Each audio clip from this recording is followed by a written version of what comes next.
Hi there, Remington Woods here with TrustWealth Strategies. I'm sitting here next to the president CEO himself, Mr. Greg Freeman. Thanks for having me on. Anytime, man.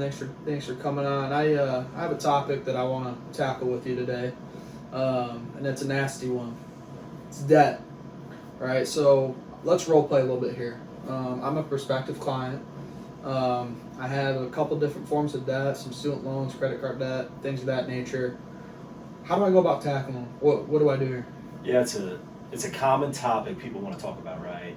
We've accumulated some debt, some good debt, some bad debt, right? I think the very first thing that I'll do with a client is we're going to get organized debt-wise. So what debts do we have? Student loans, you mentioned that.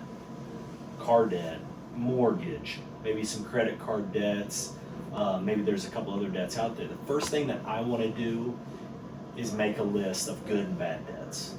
Okay? For the listeners, can you explain what the difference can be between a good debt and bad debt? Yeah, I think a good debt would be school loans, right? I was able to take out some loans to get an education, which provided me an income. That's a good debt. A bad debt would be a high interest credit card, right? Yeah. Another debt that a lot of people have and most people will have throughout their life is a car loan or a mortgage. Those are okay debts too, but we want to make sure we tackle it strategically. So what we'll do is get organized. That's the first thing we have to do is get organized.